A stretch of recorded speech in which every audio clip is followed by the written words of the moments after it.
प्रारंभिक परीक्षा के विभिन्न पहलुओं को समझने के लिए तथा उसके बारे में सभी रणनीति को समझने के लिए आप इन वीडियो को अंत तक देखेंगे तो शायद मुझे लगता है कि पीटी से संबंधित सभी प्रकार के जो दुविधाएं आपकी होगी वो समाप्त हो जाएंगे और इसमें सभी प्रकार के जो प्रश्न हैं जो सामान्यतः आपके मस्तिष्क में चलते हैं तैयारी के क्रम में जो होते हैं वो हैं। इसके बावजूद भी अगर कोई प्रश्न आपके मन में हो तैयारी को लेकर और पीटी को पास करने के संदर्भ में तो आप जरूर जो है सो आप हमें कमेंट करके सूचना देंगे। और ऐसे लोग जो बार बार पीटी असफल हो रहे हैं वो जरूर जो है सो इसे देखें और कमेंट करें, हमें दें, आप हमसे आप रूबरू हो, आप क्यों असफल हो रहे हैं इसके ये चीज़ हमें बता दें जिससे कि हम आपको एक सही दिशा निर्देश दे सकें। क्योंकि अधिकांश जो असफलता होती है वो रणनीति के अभाव में होती है। तैयारी कमोबेश सारे लोग करते हैं लेकिन सफलता सभी को प्राप्त नहीं होता और यही उद्देश्य है कि अधिक से अधिक लोग सफल हो। इसके लिए ही हम आपके साथ जुड़े हुए हैं, हम आपके हैं और आप किसी भी स्थिति में किसी भी चीज़ों में अपने आप को जब असहज महसूस करें तो आप जरूर जुड़ें जिससे कि हम आपका समस्या का समाधान कर सकें। तो हम लोग विषय को आगे लेकर चलते हैं और देखते हैं कि प्रारंभिक परीक्षा को हम कैसे पास करें, किस तरीके से पास करें।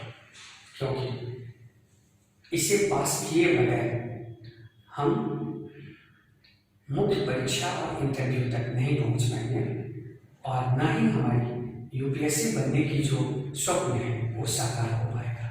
इसलिए प्रारंभिक परीक्षा ऐसी परीक्षा है जिसके बगैर हमारी सभी अवधारणाएं, सभी कंसेप्ट, सभी मटेरियल्स धरे के धरे रह जाते अगर पीटी नहीं आते हैं। हम लोग आज कुछ ऐसे रणनीति पर चर्चा करेंगे जो हमारी परीक्षा के लिए, हमारी सिविल सेवा के लिए काफ़ी अहम है।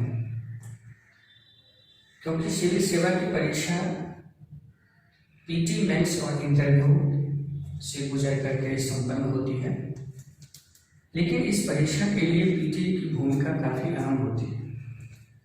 क्योंकि पीटी के सफलता के बाद ही मेंस या अन्य का रास्ता खुलता है। तो इस तरह से आप कह सकते हैं कि पीटी के बगैर, प्रारंभिक परीक्षा के बगैर हमारी तैयारी अधूरी होती है। और इसलिए प्रारंभिक परीक्षा के संदर्भों में हम कुछ खास चीज़ों पर चर्चा करना चाहते हैं जिससे कि आपको तैयारी में मदद मिले और उससे आप अपनी तैयारी को और बेहतर बनाकर आप अच्छे से अच्छे सफल होकर सिविल सेवा में अपना उचित स्थान बना सकें। यूपीएससी की परीक्षा में जो प्री है, थोड़ा सा पहले हम लोग इसका कुछ जो बेसिक चीज़ें हैं उस पर चर्चा कर लेते हैं, फिर हम लोग इसके स्ट्रेटजी पर आएंगे। चूँकि इस परीक्षा को पास किए बगैर हमारा आईएएस बनने का जो स्वप्न होता है वो साकार नहीं हो पाता है और इसलिए इसकी तैयारी हमें बड़ा रणनीतिक तरीके से करना होता है। कुछ मामलों में ये मुख्य परीक्षा से थोड़ा अलग है, इसलिए तैयारी करते वक्त अगर हम इन सारी चीज़ों पर ध्यान ना दें तो हम हमेशा अपने एक अवसर को खो देते हैं। ये जो प्रारंभिक परीक्षा है ये हमारे लिए एक अवसर होता है।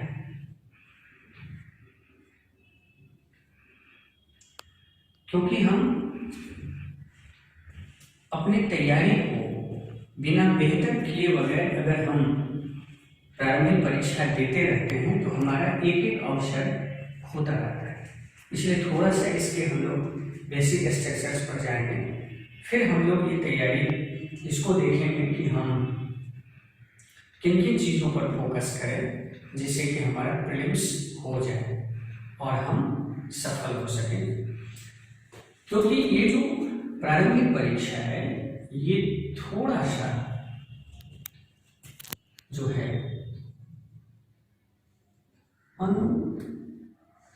मतलब अनप्रेडिक्टेबल है, आप उसको ये कर सकते हैं।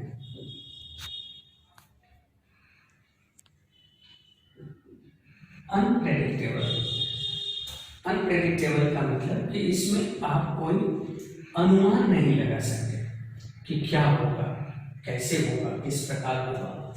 दूसरा, थोड़ा सा ये कठिन है। अब ये कठिन है किस मामले में? तो इस मामले में कि इसमें जो कंपटीशन है वो ज़्यादा है। आप देखेंगे कि प्रारंभिक परीक्षा में लगभग 9 से 10 लाख लोग फॉर्म भरते हैं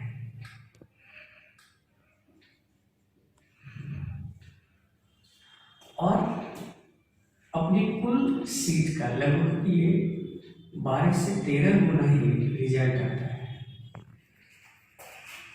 तो इस स्थिति में ये थोड़ा सा हमें यहाँ जो कंपटीशन है, प्रतिस्पर्धा है, वो थोड़ा ज़्यादा है। दूसरी बात, यहाँ पर हम कोई गेस नहीं कर सकते, अनुमान नहीं लगा सकते कि यही क्वेश्चन आएगा या इसी तरह के क्वेश्चंस आएंगे। तो तरीका सब आ सकता है, लेकिन फलाना ही क्वेश्चन आएंगे ये असंभव है। मतलब यहाँ पर हम अनुमान नहीं लगा सकते।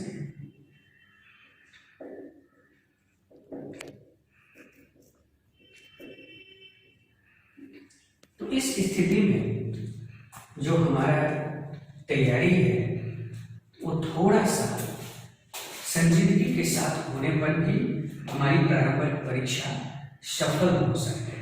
और प्रारंभिक परीक्षा की सफलता के बगैर हम आईएएस की पूर्ण परीक्षा में शामिल नहीं होते।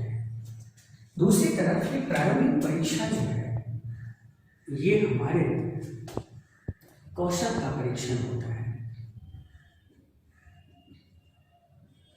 कौशल का परीक्षण इस संदर्भ में होता है कि आप बहुत सारे सूचनाओं को, बहुत सारे अपने आसपास घटने वाली घटनाओं को किस रूप में और किस प्रकार देखते हैं। इसीलिए ये एक कौशल पूर्ण है अपने आसपास घटने वाली घटनाओं को समझने का, विश्लेषण करने का और उसका तार्किक समाधान करने का। साथ ही साथ ये हमारे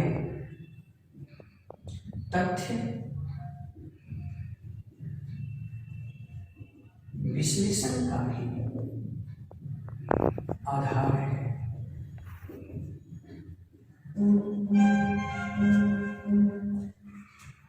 तो इस तरह से प्रारंभिक परीक्षा का महत्व हमारे लिए काफी अहम हो जाते हैं। थोड़ा सा हम लोग अब ये विचार कर लें कि प्रारंभिक परीक्षा में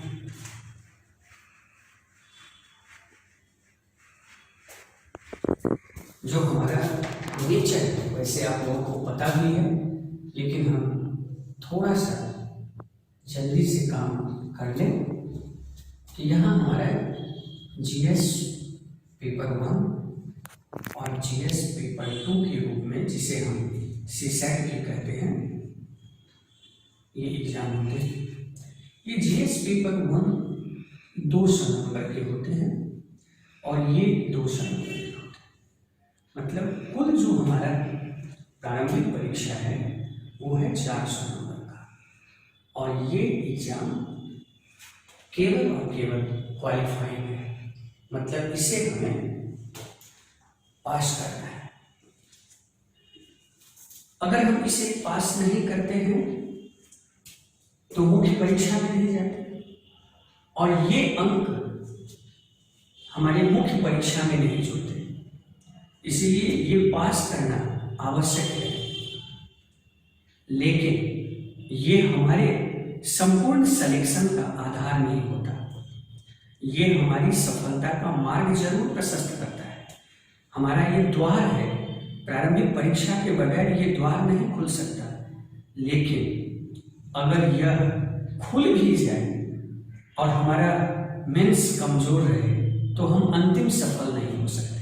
खैर, मेंस पर बातें आगे होगी, पहले हम लोग इसको देखें। तो ये 400 नंबर के होते हैं और इसके जो अंक होते हैं वो मुख्य परीक्षा में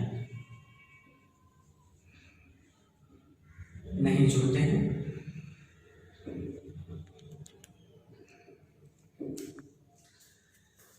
अब ये 200 नंबर के 200 अंक के लिए हमें 100 प्रश्न पूछे जाते हैं, 2-2 नंबर के, और इस 200 अंक के लिए हमें 80 प्रश्न पूछे जाते हैं 2.5 नंबर के क्वेश्चंस। इस तरह से हमारे प्रारंभिक परीक्षा का ये अंक तालिका है। अब यहाँ इसमें जो विषय का प्रारूप है, अगर हम उस पर विचार करें सब्जेक्ट का कि इसमें हमारा किन किन विषयों पर हमें चलना है, तो इसमें जो हमारा है वो है भारतीय राज्य व्यवस्था,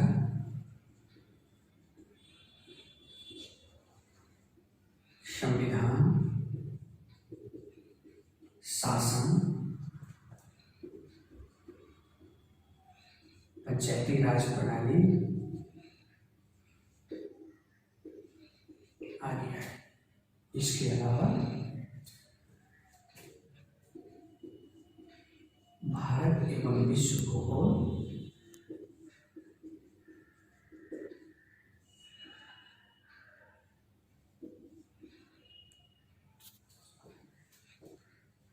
भारत एवं विश्व भूगोल, भारत की सांस्कृतिक विरासत,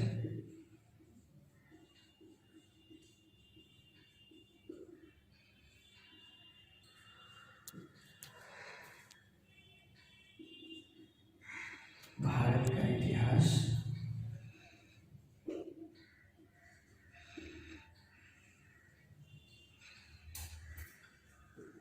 इसके अलावा सामान्य विज्ञान,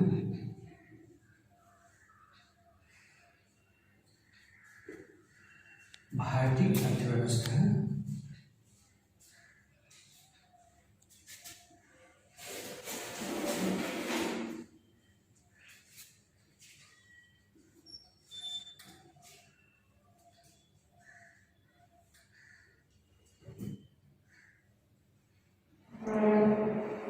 समसामयिकी आदि है।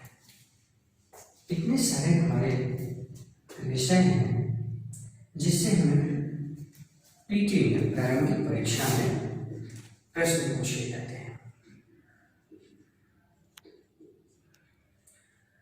अब जबकि सीसेट के लिए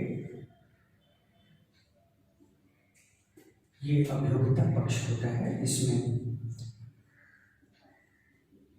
सामान्य मानसिक अभियोग्यता,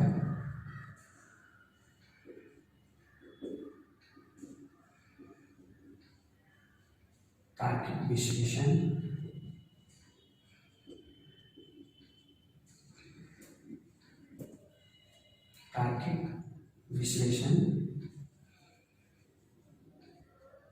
सामाजिक निर्णय या अभिव्यक्ति,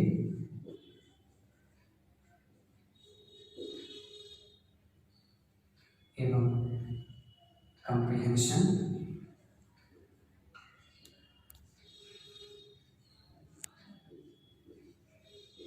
आदि आदि। ये सारी चीजें होती हैं हमारे सीसेट वाले। अब हम लोग जो परिचर्चा को थोड़ा सा आगे ले जाते हैं ये देखते हैं कि इन सारे विषयों में हम लोग कैसे किन किन चीज़ों पर फोकस करें और फिर जिससे कि हम जल्दी सफल हो जाए। तो इसमें हमें आते हैं हम लोग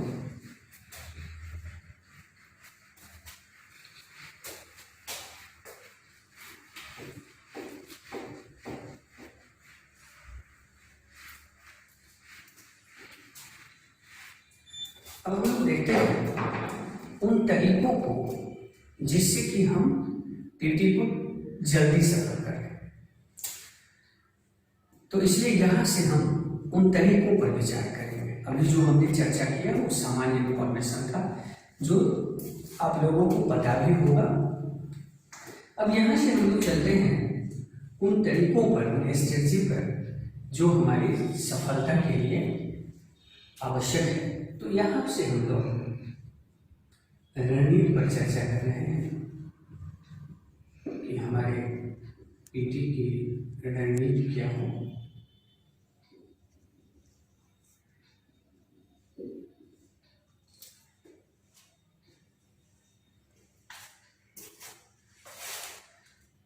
तो किसी भी सफलता के लिए रणनीति की काफी अहम जरूरी है, क्योंकि अगर हमारा रणनीति बेहतर ना हो तो हम अधिक से अधिक श्रम करने के बावजूद भी हम उचित परिणाम नहीं ले पाते। और उचित परिणाम के लिए यह आवश्यक होता है कि हम थोड़ा सा रणनीति पर विचार करें, हम उस परीक्षा के तरीके पर विचार करें कि हमें क्या करना है और किस तरह से सफल होना है।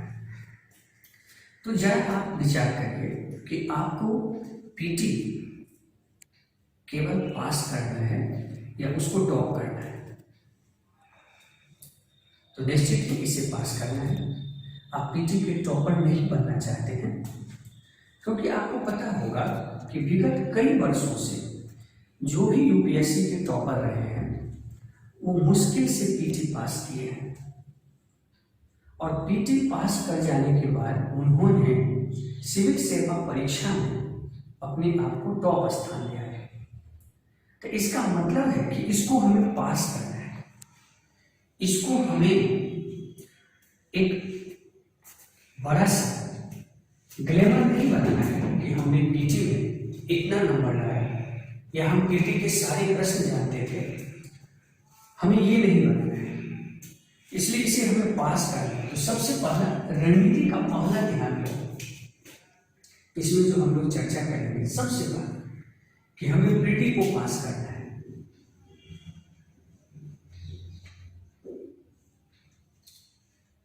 नहीं, इसमें टॉपर बनना है।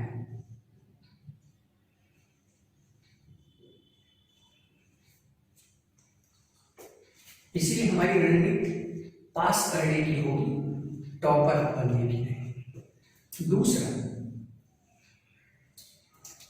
कि हम विषय को, सब्जेक्ट को, विषय को प्रश्न के अनुरूप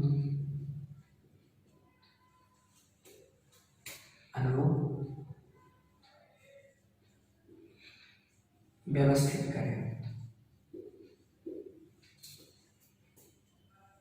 हम सारी चीज आपको समझा रहे हैं जिससे कि आपका पीटी न केवल आसान हो जाए कि पीटी का डर भी आपके मन से चला जाए। यही मेरा उद्देश्य है। तीसरा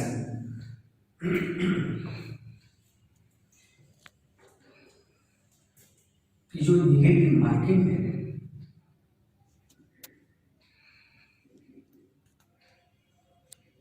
निगेटिव अंक, इसे कैसे कम किया जाए।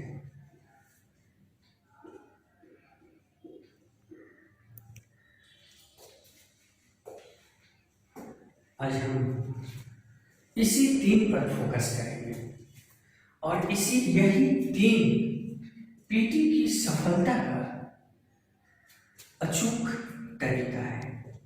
अगर इस तीनों पर आपकी अच्छी अगर होमवर्क है, अच्छा अगर आप काम करें, अच्छी तरीके से इस पर अगर आप अपने प्रयास को बेहतर करें, थोड़ा सा इस पर होमवर्क करके अगर आप जाएं, तो मुझे लगता है कि आप पीटी में आपकी सफलता निश्चित ही संभव होगी। तो चलते हैं, सबसे पहले हम लोग उस पर बात करें कि हमें केवल जो है सो पास करना है, टॉपर नहीं।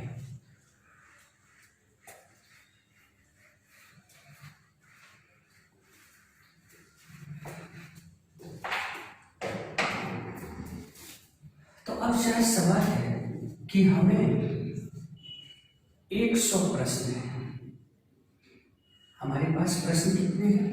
100। और इस 100 प्रश्न को बनाने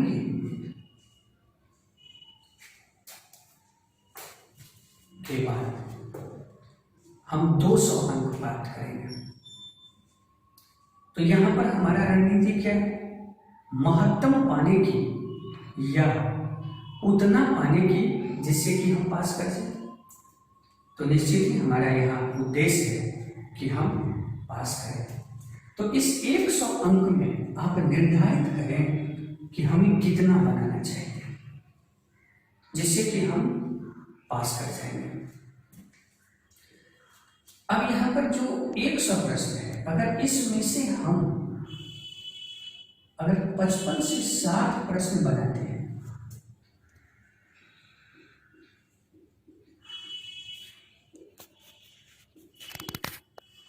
तो हमारी सफलता लगभग सुनिश्चित हो जाती है। वैसे एक बात हम ध्यान रखेंगे कि ये एक अनुमान है, इससे 5 कम और 5 ज्यादा भी हो सकता है, लेकिन एक स्टैंडर्ड है कि हमको इसमें से कितना प्रश्न बनाना है। तो हमें 50 से 60 प्रश्न बनाने हैं, और अगर हम 50 से 60 प्रश्न सही कर लें तो हमारी पीटी आ जाएगी, प्रारंभिक परीक्षा में हम पास कर जाएंगे। तो हमारा जो टारगेट है वो है 60 प्रश्न। अगर हम ले लेते हैं 60 प्रश्न महत्तम, अधिक हो गए। अब इस 60 प्रश्न में हमें देखना है कि ये 60 प्रश्न का नेचर क्या होता है, ये किस तरह से पूछे जाते हैं, कहां से पूछे जाते हैं, किस रूप में पूछे जाते हैं।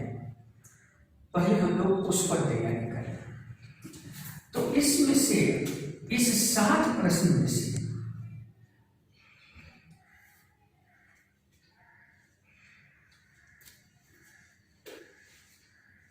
जो सामान्य प्रश्न है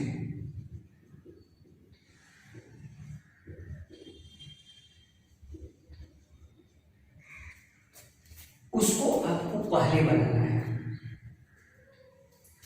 क्योंकि ये सामान्य प्रश्न आपसे अगर गलती होती है तो पीटी में रिजल्ट प्रभावित होने लगता है। और इन सामान्य प्रश्नों का संख्या इस 60 में से कम 30 प्रश्न होगी जो सामान्य प्रश्न होगा।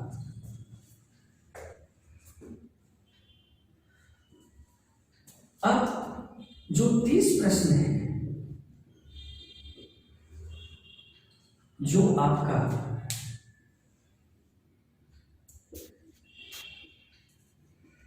अवधारणा या अनुमान, ये दोनों लगाकर आप सही करेंगे। ये अनुमान कैसे लगाएंगे, ये निगेटिव वाले टॉपिक में जब हम लोग आएंगे तो उस पर चर्चा करेंगे। अब ये इस तरह से आपके प्रश्न का जो स्वरूप है वो 2 तरह से, एक ऐसे प्रश्न जिसको आप बिल्कुल सही जानते हैं, जो सामान्य प्रश्न है जिसे हमें गलती नहीं करना चाहिए, जो या तो हम जानबूझकर गलती करते हैं या प्रश्न पढ़ने में जल्दबाजी करने के कारण गलत करते हैं, ये गलत हो जाते हैं, इसलिए सामान्य प्रश्न गलत नहीं होना चाहिए।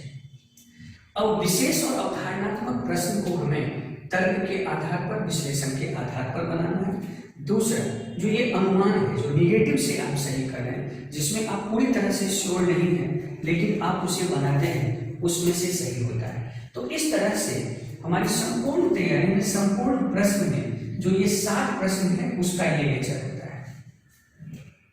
अब आइए मैं इस 100 प्रश्न का सभी प्रकार के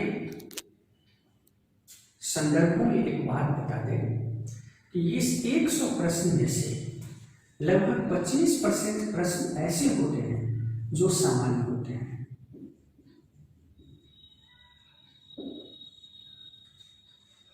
25% प्रश्न ऐसे होते हैं जो अवधारणात्मक होते हैं।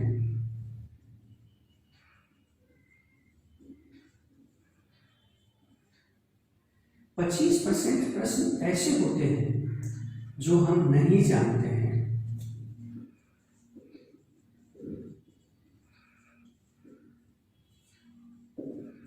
और यह नहीं जानने का मतलब है कि जिसको हमने एग्जाम से पहले नहीं देखा था।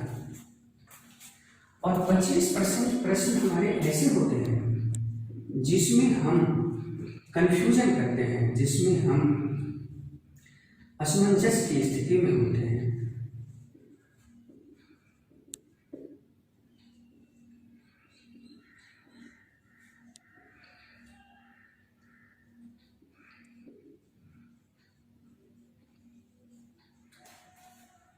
तो हमें काम कहाँ करना है? अक्सर एक बात होता है कि जब लोग पीटी की परीक्षा में, प्रारंभिक परीक्षा में असफल हो जाते हैं तो उनका एक साल बर्बाद होता है, क्योंकि उनका पूरा ध्यान अब पीटी पर फोकस होता है। दिमाग में हमेशा होता है कि हमारी पीटी ही नहीं आ रही है, प्रारंभिक परीक्षा ही नहीं आ रही है, तो मैं मेंस कैसे पढ़ूँ, क्यों पढ़ूँ। और निश्चित तौर पर प्रारंभिक परीक्षा नहीं होने पर आपकी तर्कस में जितनी भी तीर रखी हुई है वो सब धारा की धारा रह जाता है। इसलिए जरूरी है कि आप तर्कस के उन तीरों को यूज कर सकें, और वो तब संभव है जब आप युद्ध मैदान का पहला प्रवेश द्वार खोल सकें, और वो है प्रारंभिक परीक्षा। इसको आप खोलने का तैयारी करें, तोड़ने का नहीं। अक्सर होता है कि हम लोग कहते हैं कि हम बीपीएससी यूपीएससी की परीक्षा को तोड़ देंगे। तोड़ने में जो श्रम लगाएंगे उससे संसाधन का नुकसान होगा। उससे अच्छा है कि आप उसे खोलने का प्रयास करें, क्योंकि सफलता एक चाबी होती है जिसे हम खोलते हैं। सफलता एक ताले की तरह होता है जिसको हमें खोलने का प्रयास करना चाहिए और खोलना चाहिए, नहीं कि तोड़ना चाहिए। तो उससे अधिक श्रम भी लगते हैं, थकान भी होता है, और फिर हम अंत में थक करके हम दूसरे राह को अख्तियार कर लेते हैं। इसलिए आवश्यक है कि हमें इन बातों को देखना होगा कि हमें 100 प्रश्न में से, याद रखिए कि 25 प्रश्न सामान्य है, जो सबके लिए सामान्य है, आपके लिए भी है, दूसरों के लिए भी है। 25% प्रश्न ऐसे हैं जो अवधारणात्मक होते हैं। 25% प्रश्न ऐसे होते हैं जिसे सामान्यतः लोग नहीं जानते हैं, कम लोग जानते हैं, या आप पहली बार देखेंगे। 25% प्रश्न होगा जो असमंजस करेगा, आपको कंफ्यूजन करेगा, उसके कुछ चीज याद आएंगे, कुछ चीज भूल जाएंगे। सबसे पहले विचार हम लोग इस 25 प्रश्न पर करते हैं। ये 25 प्रश्न जो है ये सबके लिए चुनौती है, सबके लिए परेशानी है। इसलिए तैयारी के क्रम में पीटी नहीं आने के बाद लोग अक्सर इस प्रश्न पर ज्यादा ध्यान देते हैं, और इसीलिए इस तरह के तथ्य को कलेक्ट करने के लिए वो पूरे के पूरे साल भर अपना प्रयास में लगा देते हैं, जबकि वो अनुच्छेद 18 गलती कर रहे होते हैं, राष्ट्रपति से प्रश्न गलती कर रहे होते हैं, संसद समितियां से प्रश्न गलती कर रहे होते हैं, उनका ध्यान उस पर नहीं होता, उनका ध्यान उस पर होता है कि ये 25% प्रश्न जो है इस पर, और इसीलिए साल भर पुनः फिर ये और ये पक्ष कमजोर हो जाता है। इसलिए हमारी तरीका यह होना चाहिए, हमें इस चीज पर काम करना चाहिए कि ये जो 25% प्रश्न है ये हमेशा सबके लिए आएगा। या ये मत रखिए यार, हो सकता है कि इस बार आप इसको अच्छे से तैयारी करके जाएं तो अगली बार हो सकता है दूसरे चीज से वो प्रश्न आए, लेकिन वो आना है। तो आपकी रणनीति यहाँ 60 प्रश्न के लिए ये होनी चाहिए कि हम इस पर फोकस करें, इस पर फोकस करें और इस पर फोकस करें। इसीलिए पीटी में और उसके टॉपिक को आप सामान्य अवधारणा के रूप में 2 विषय में बांट करके अलग अलग देख लें। हम लोग उस पर भी चर्चा कर लेंगे। और आपका सबसे बड़ा ध्यान इस प्रश्न पर होना चाहिए जो आपने कंफ्यूज किया, इसको आप अभ्यास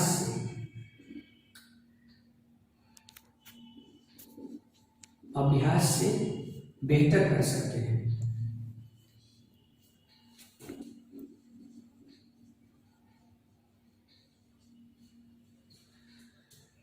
इसको आप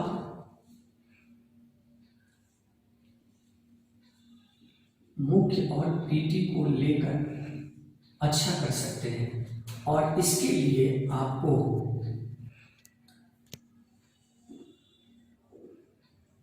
पॉइंट टू पॉइंट स्टडी अपनानी चाहिए।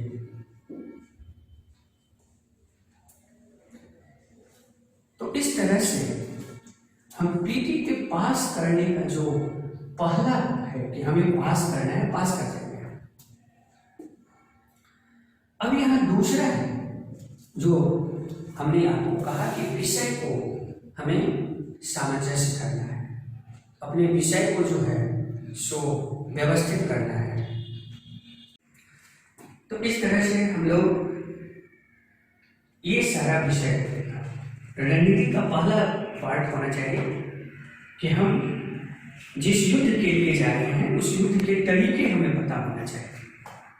अनावश्यक रूप से हम अपना श्रम क्यों बर्बाद करें, क्योंकि वो श्रम हम कहीं और लगा सकते हैं। और हमें हमेशा स्मार्ट श्रम की तरफ ध्यान देना चाहिए। इसलिए हमेशा अपने रणनीति पर बार बार तैयारी के क्रम में हमेशा इस बात पर ध्यान देना चाहिए कि आप ऐसा कैसे और किस प्रकार अपने श्रम को बचाकर आप बेहतर आउटपुट ले सकें। सिंहावलोकन की तरह, सिंह की तरह 2 कदम चलना है, रुकना है, आगे देखना है, फिर पीछे देखना है, आजू देखना है, बाजू देखना है, फिर आगे चलना है, जिससे कि आपको पता लग सके कि हमें और कितना पढ़ना है, कैसे पढ़ना है और किस तरीके से पढ़ना है।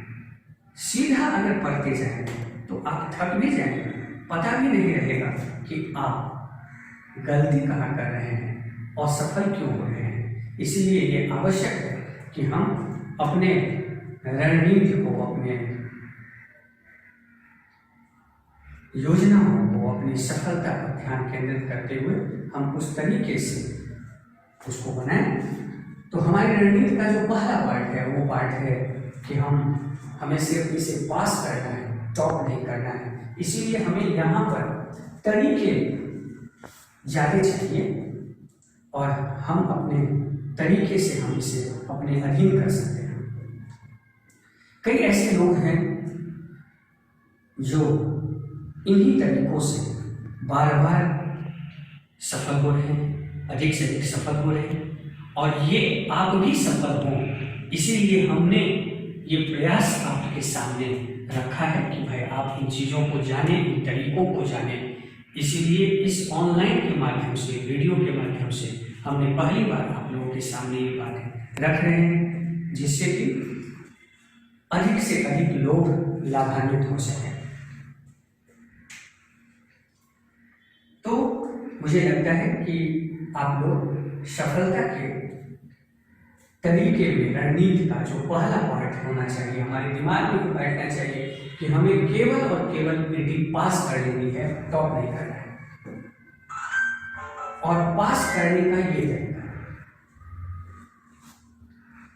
अब चलते हैं कि प्रश्न कहां से, कैसे, किस प्रकार और किस तरीके से आते हैं। हम इसलिए जो दूसरा पार्ट है कि विषय वस्तु को प्रश्न के अनुरूप व्यवस्थित करना, उस पर चर्चा करते हैं।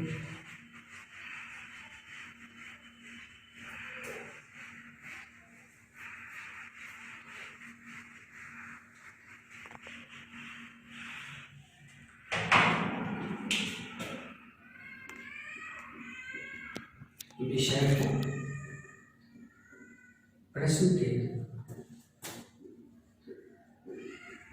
अनुरूप व्यवस्थित करना।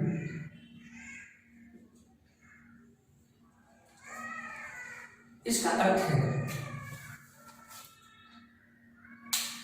कि हम प्रश्न पूछे क्या जाते हैं, कैसे जाते हैं। इसीलिए आप प्रश्न से अधिक प्रश्न के तरीके पर विचार करें, वो आपके श्रम को बचाएगा।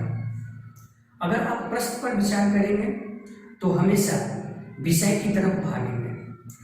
इसीलिए अक्सर ये देखा गया है कि पीटी में लोग जितने बार असफल होते हैं या जितने बार लोग यूपीएससी में असफल होते हैं, वो उतने ही अधिक किताब खरीद लेते हैं, क्योंकि वो सोचते हैं कि हमारे पास जितना अधिक स्टडी मटेरियल होगा, जितना किताब होगा, हम उतने जल्दी सफल होंगे। लेकिन जरा सोचिए, उस स्टडी मटेरियल को, उस किताब को आप रखेंगे कहाँ?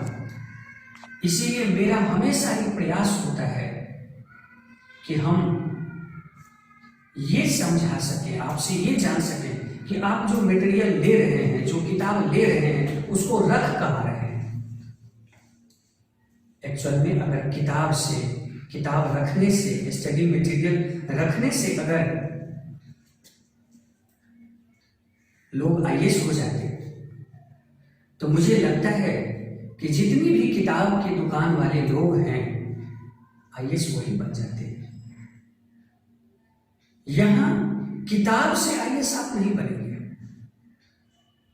क्योंकि सफल और असफल दोनों के लिए एक ही स्टडी मटेरियल होती है, एक ही किताबें होती है।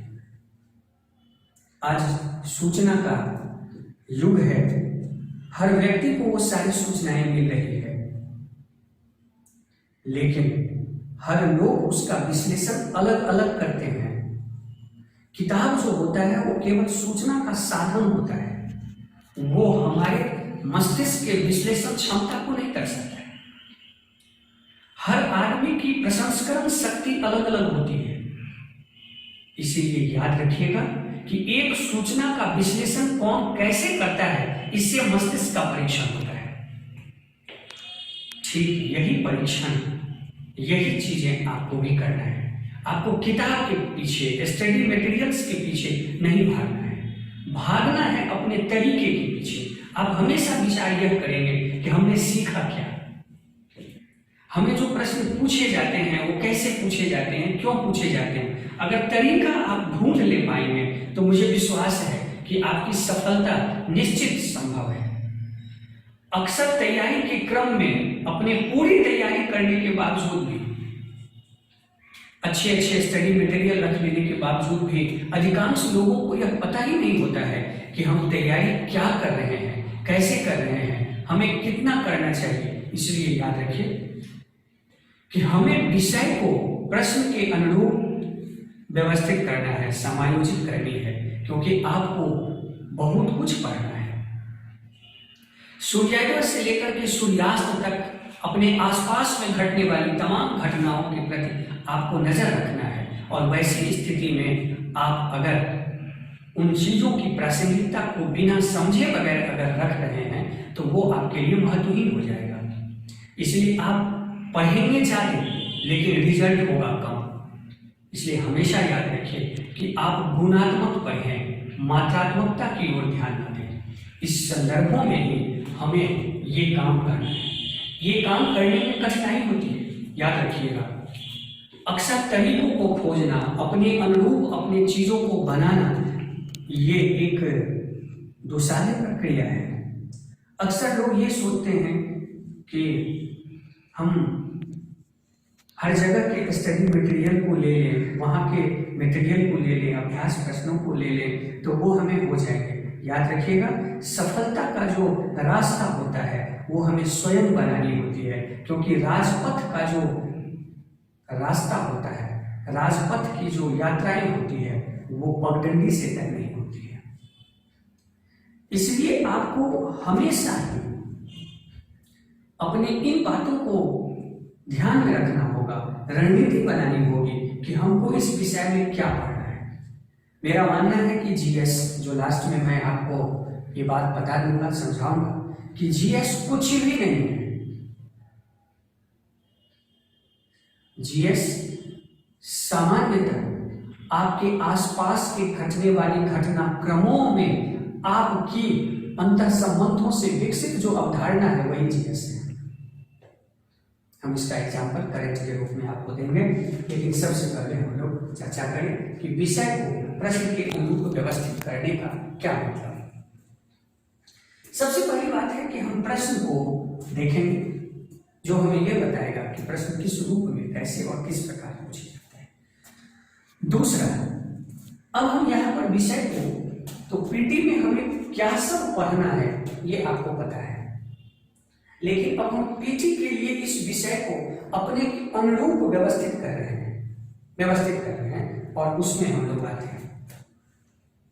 तो इसके अनुरूप अगर हम बात करें तो इसको हम लोग 3 भाग में बांट रहे हैं। हम इस विषय वस्तु को 3 भाग में बांट करके आपको समझा रहे हैं। संपूर्ण जीएस के जो पीटी के पाठ्यक्रम है उसके स्वरूप को ही, उसमें हिस्ट्री भी है, ज्योग्राफी भी है, पॉलिटी भी है, इकोनॉमी भी है, करंट भी है, मैं सबको लेकर के बना रहा हूँ। बाकी आपको पता है कि हिस्ट्री में क्या है, ज्योग्राफी में क्या पढ़ना है, इकोनॉमी में क्या पढ़ना है, ये आपको पता है। मुझे उस पर नहीं जाना है, नहीं मैं वो लिखना चाह रहा हूँ। मैं ये चाह रहा हूँ कि उस विषय वस्तु को मैं प्रश्न के अनुरूप कैसे समायोजित करूँ। तो उस प्रश्न के अनुरूप समायोजित करने के लिए उसमें सबसे पहला जो चीजें हैं वो है समसामयिक प्रश्न।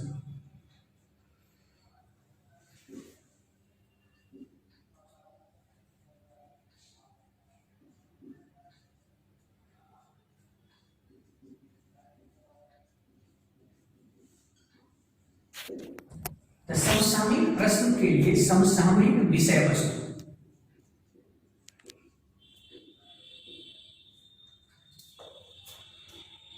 समसामयिक विषय वस्तु। दूसरा, तथ्यात्मक विषय वस्तु।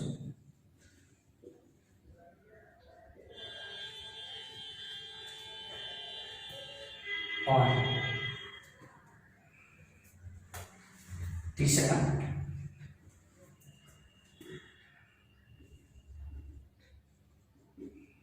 अवधारणात्मक विषय वस्तु।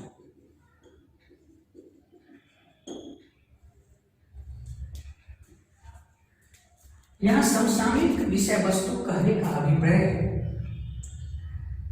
कि समसामयिकी से जुड़े हुए सभी प्रकार की विषय वस्तु। अब जैसे समसामयिकी आप पढ़ेंगे तो इसमें आपको जो है सो इकोनॉमी, पॉलिटी, आर्थिक, सामाजिक, राजनीतिक, सांस्कृतिक, पर्यावरणीय, जैव विविधता, सभी प्रकार के समसामयिकी का विषय वस्तुओं का अध्ययन और उसका प्रश्न के अनुरूप विश्लेषण।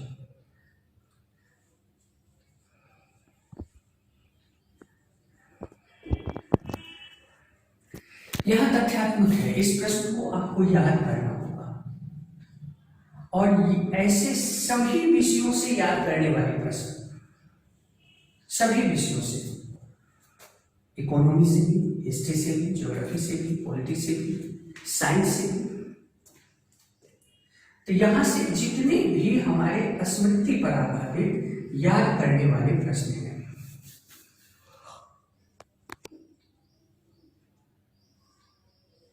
और यहां अवधारणात्मक प्रश्न हुआ, तथ्य का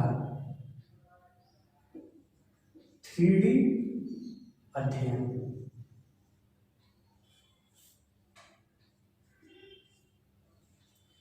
किसी भी सूचना का जो बहुआयामी अध्ययन है, सूचना का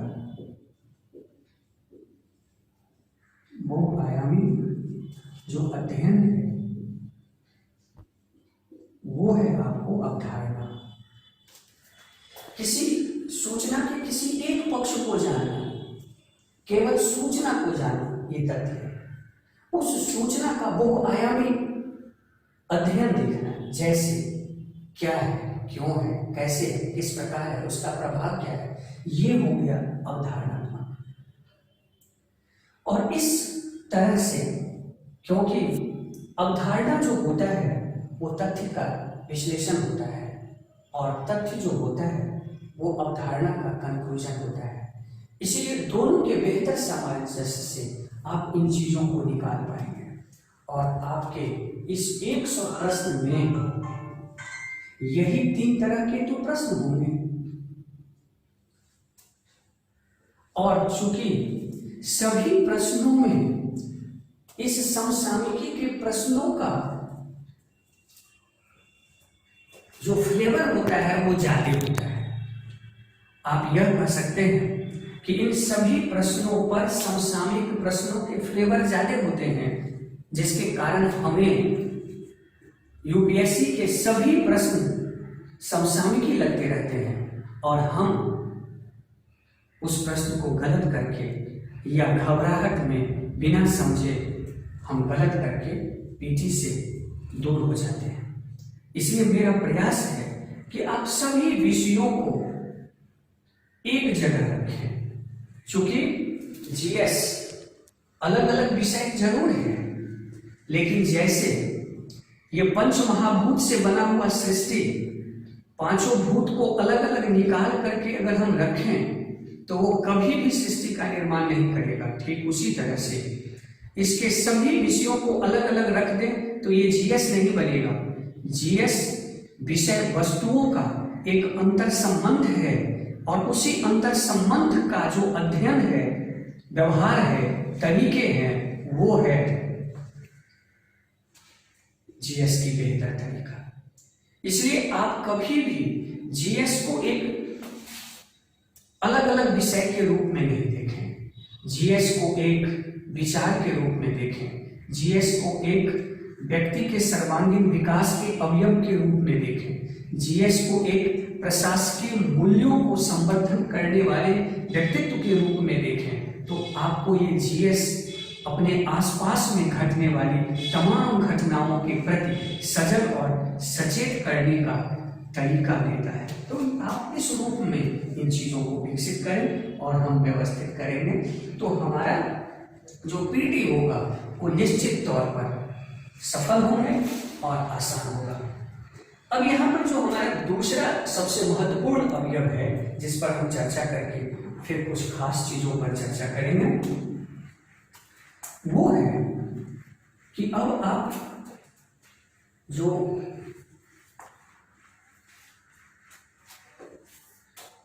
नेगेटिव अंक है,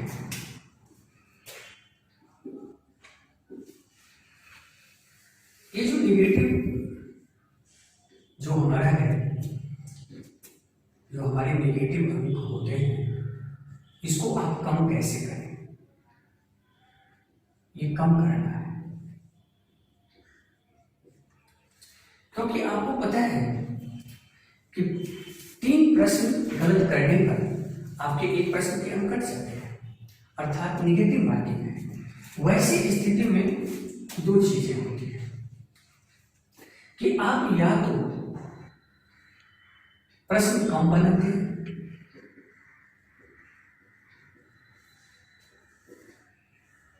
या फिर आप तनाव में होते हैं।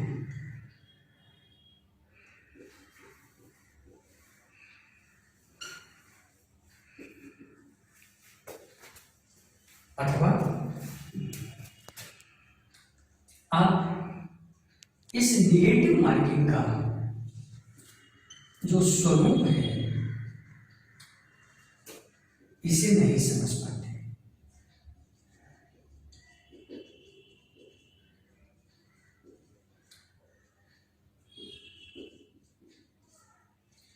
इसलिए आपको ये ध्यान रखना होगा कि नेगेटिव मार्किंग क्यों, कैसे। अब आइए, सबसे पहली बात है कि अगर आप नेगेटिव मार्किंग के डर से अटेम्प्ट कम ले रहे हैं तो निश्चित तौर पर आप उस उचित मानक तक नहीं पहुंच पाएंगे जो पीटी पास करने के लिए आपको चाहिए। इसलिए नेगेटिव मार्किंग से देखकर आपको अटेम्प्ट कम लेने की जरूरत रहेगी। हाँ, लेकिन तरीके और तार्किक रूप में अटेम्प्ट लेना है। ऐसा नहीं कि आंख मूंद करके अटेम्प्ट ले रहे हैं। अगर आंख मूंद कर अटेम्प्ट लेंगे तब तो कोई फायदा नहीं होगा, लेकिन अगर आंख खोल कर तार्किक रूप में अटेम्प्ट लेंगे तो फायदा होगा। और उसी फायदे को हम यहाँ आपको समझाने का प्रयास कर रहे हैं। सबसे पहला चीज तो आप ये ध्यान रखिएगा कि आप एक तरीका विकसित करिए जो है विलोपन। विलोपन का मतलब हो गया कि आप एलिमिनेट करिए। आप 4 विकल्प में से उसमें जो सबसे गलत विकल्प है उसको पहले हटा दीजिए, फिर जो सही विकल्प है उसमें से आप एक विकल्प चुनिए। इस पर आप अभ्यास करिए।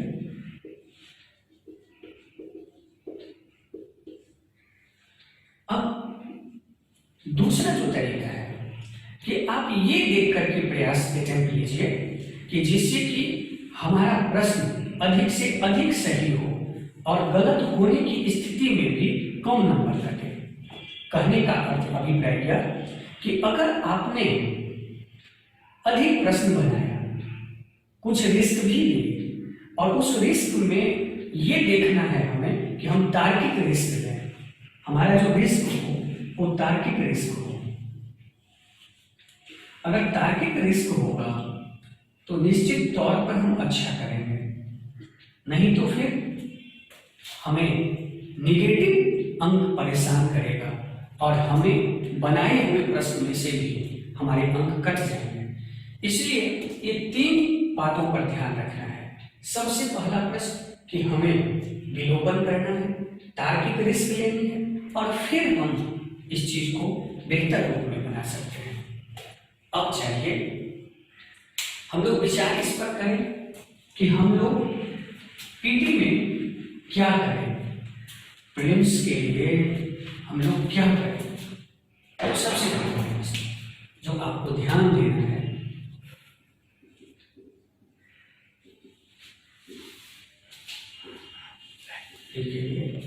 पहला कि सामान्य प्रश्न गलत नहीं करना है। सामान्य प्रश्न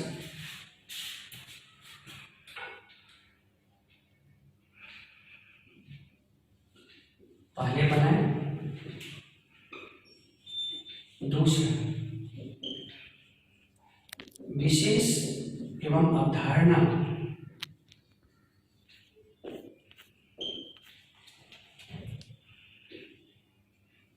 पर काम करें। तीसरा, विलोपन की तरीका को विकसित करें।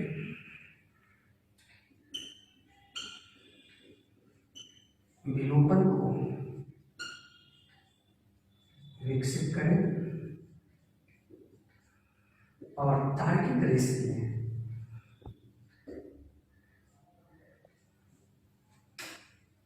तार्किक चयन,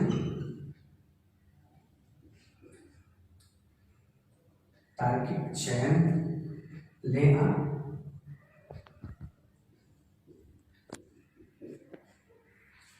तथा अधिक प्रश्न बनाने का प्रयास करें।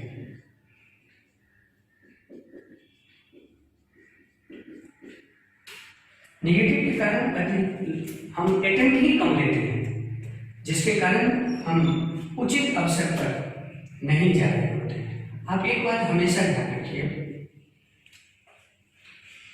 कि कम प्रश्न बनाकर, वैसे भी आप असफल हो रहे हैं तो थोड़ा रिस्क ले लें, कोई दिक्कत नहीं है, आप ले सकते हैं, बशर्ते रिस्क थोड़ा सा सही हो और वो आपको अच्छा बना करके रखे तब।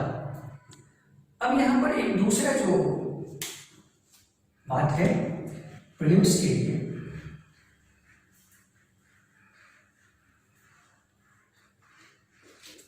जो मैं आपको बताना चाह रहा हूं, समसामयिकी। प्रीलिम्स के लिए ये खंड एक यक्ष प्रश्न की तरह होता है, क्योंकि अभ्यर्थी सबसे अधिक, आप लोग सबसे अधिक इसी के लिए चिंतित होते हैं और इसी को पढ़ते भी हैं। आपको लगता है क्या आएगा, कहाँ से आएगा, कैसे आएगा, किस प्रकार आएगा। इसीलिए प्रारंभिक परीक्षा में सबसे बड़ी चुनौती जो होता है वो होता है समसामयिकी का। समसामयिकी से लोग वैसे डरते रहते हैं जैसे कि किसी बकरी के सामने में शेर आ जाए। लगता है कि ये कितना बड़ा तोप है समसामयिकी, जो हमें परेशान करेगा, हमें बर्बाद कर देगा, और इसीलिए दिन रात वो इसी चिंता में ग्रस्त होकर के इन सेक्शन को वो समाप्त कर लेते हैं। सबसे पहले चाहिए कि समसामयिकी को थोड़ा सा हमें समझना होगा। मैं आपको बता दूं कि यहाँ पर हम समसामयिकी के पढ़ने के तरीके बताते हैं। समसामयिकी को आप कैसे तैयार करें, हम ये तरीके विचार बना रहे हैं आपके लिए। तो समसामयिकी को पढ़ने का, बनाने का जो तरीका है, सबसे पहले इस समसामयिकी जो है वो है क्या, जिसको हम लोग करेंट अफेयर्स करते हैं, तो ये सामान्यतः सीधा दैनिक घटनाक्रम है। अब ये दैनिक घटनाक्रम में ये राष्ट्रीय, अंतर्राष्ट्रीय, आर्थिक, सामाजिक, वैज्ञानिक, संवैधानिक,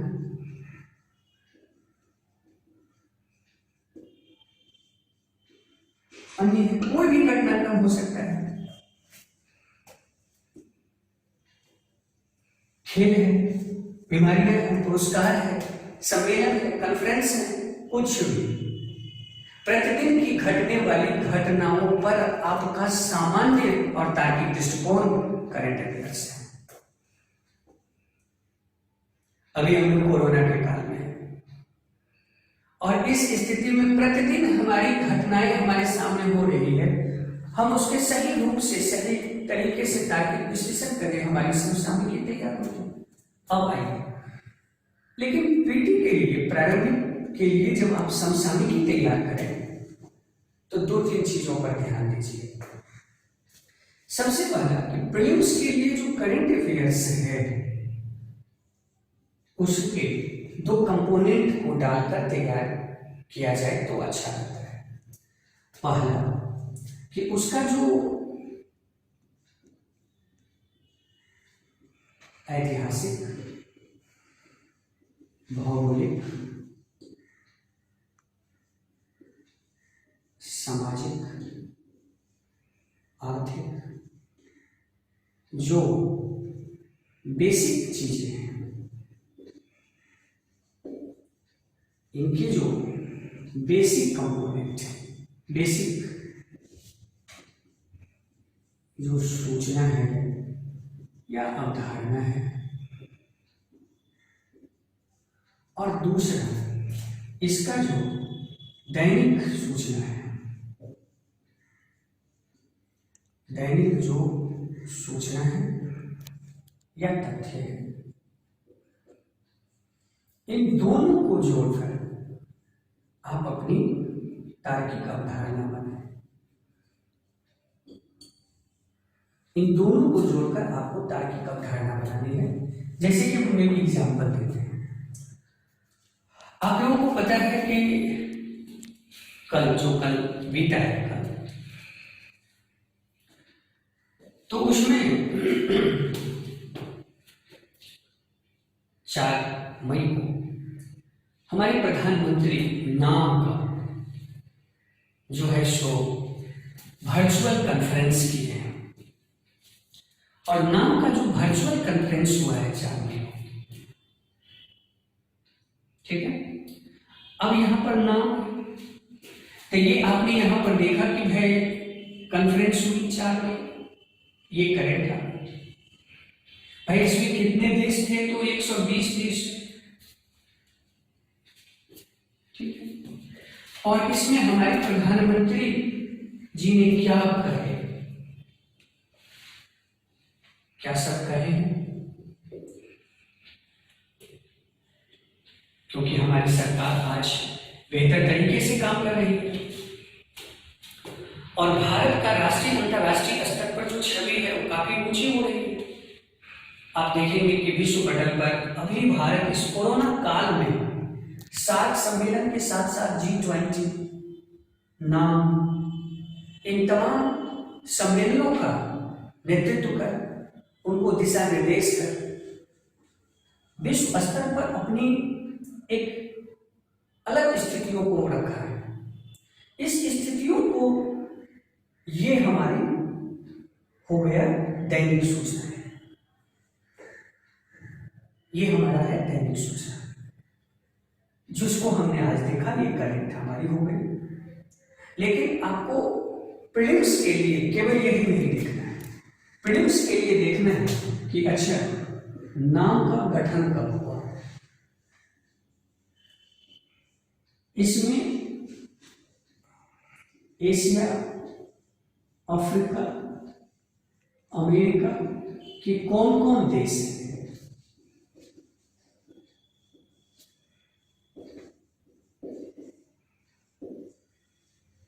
ठीक है, तथा इनके आर्थिक, सामाजिक विशेषता क्या है। अगर आप इसको देखेंगे तो निश्चित तौर पर आपका जो तैयारी होगा समसामयिकी का वो सबसे बेहतर होगा। सामान्यतः हम लोग ये सोचते हैं कि इस घटनाक्रम का जो एक पहलू है वो केवल आप जानते एक रहते हैं, लेकिन जब आप यहाँ जाएंगे तो फिर आपके लिए ढेर सारी चीजें हो जाएगी। अब जैसे कि एग्जाम्पल लीजिए, नाम में क्यूबा भी है। अब क्यूबा का इकोनॉमी क्या है? क्यूबा जो है अमेरिका से किस जल संधि से अलग है? इसका ऐतिहासिक क्या महत्व है, ये भी तो पूछा जा सकता है। अगर मान लीजिए कि कल जाकर के क्यूबा और अमेरिका को अलग करने वाले जल संधि भी आपको पूछ दिया जाए तो आप खोजने लगेंगे, अच्छा ये जल संधि क्यों पूछा। इसलिए आप हमेशा ध्यान रखिए कि वो प्रश्न जो भी पूछे जाते हैं यूपीएससी में, प्रीलिम्स में, उसका कोई वर्तमान प्रासंगिक महत्व होता है, और उसको खोजना, उसके अनुरूप तैयारी करना, ये स्मार्ट तैयारी होती है। केवल हम तथ्य को याद करना पीटी नहीं है, याद रखिएगा हमेशा। प्रीलिम्स का सामान्य जो अर्थ लेते हैं लोग कि हम अगर केवल प्रीलिम्स निकालना है तो हमको ज्यादा से ज्यादा तथ्य रखना है। याद रखिए कि ज्यादा से ज्यादा तथ्य रट करके भली पीसीएस हो सकती है, यूपीएससी नहीं हो सकती। इसीलिए यूपीएससी के लिए आपको क्या करना है कि इन चीजों के तथ्य के साथ साथ उनके बहुआयामी अवधारणाओं को देखेंगे। और करंट में कमजोर रहने के पीछे यही कारण होता है कि आप करंट तैयार करते वक्त किसी भी विषय के दोनों ही पक्षों को जोड़कर तैयारी करें। मतलब जैसे एग्जाम्पल अभी आपको दिए ही हैं, नाम से दिए हैं, जो कल इसका सम्मेलन हुआ है 4 मई 2020 को हमारे प्रधानमंत्री ने जो है सो वर्चुअल मीटिंग के माध्यम से नाम का जो है सो उन्होंने किया है, और उसका एक व्यापक जो है सो प्रभाव जो है सो वैश्विक पटल पर पड़ा है और पढ़ने वाला है। तो हमें ये तथ्य तो मिलेंगे, इसका क्या फायदा है, कैसे है, क्या है, लेकिन उसी किनारे में आपको इधर भी तैयार करना है कि गुट निरपेक्ष किस उद्देश्य से नाम को लाया गया। ये गुट निरपेक्ष आंदोलन के रूप में है। ये द्वितीय विश्व युद्ध के बाद बटे हुए दो गुटों के बीच विकासशील देशों ने अपने आर्थिक, सामाजिक, राजनीतिक महत्व को वैश्विक पटल पर रखने के लिए यहीं से गुट से अलग अपने आप को व्यवस्थित करने का प्रयास किया, जो गुट निरपेक्ष आंदोलन के रूप में प्रसिद्ध हुआ। तो हमें उसके इन पहलुओं को भी अपने तथ्य में जोड़ कर रखना है, जिससे कि हमारी समसामयिकी महत्व हो सके और धारदार हो सके। हमारे समसामयिक विषय, तो इसीलिए समसामयिक सारे विषय हो सकते हैं। याद रखिए कि ऐतिहासिक, आर्थिक, सामाजिक, राजनीतिक जो विषय है उसी का जो वर्तमान संदर्भ है वो समसामयिकी है। इसीलिए केवल हम आज को देखकर समसामयिकी को बेहतर कर लेंगे ये कोई जरूरी नहीं है। इसलिए बेहतर समसामयिकी तैयार करने का ये एक बेहतर तरीका है जिससे कि आप उसको करें। साथ ही साथ इन चीजों को आप प्रतिदिन तैयार करने से ये विषय आपका और बेहतर होता है और इन चीजों को आप बेहतर बना लेते हैं। तो मेरा मानना है कि समसामयिकी प्रारंभिक परीक्षा में महत्वपूर्ण भूमिका निभाते हैं, लेकिन ये डरने के बजाय इसको आप आत्मसात करने का प्रयास करिए। अगर डरने के बजाय आत्मसात करेंगे तो समसामयिकी आपका बेहतर होगा और इसे आप बेहतर समझ पाएंगे। तो मुझे लगता है कि प्रारंभिक परीक्षा के सभी अवयवों पर हम लोगों ने विधिवत चर्चा की। बाकी जिन जिन प्रारंभिक परीक्षा के जिन किसी भी चीज़ों में आपको दिक्कत हो तो कमेंट करके आप जो है सो प्रश्न पूछ सकते हैं, हम आपकी मदद कर सकते हैं, उसके जवाब दे सकते हैं। आप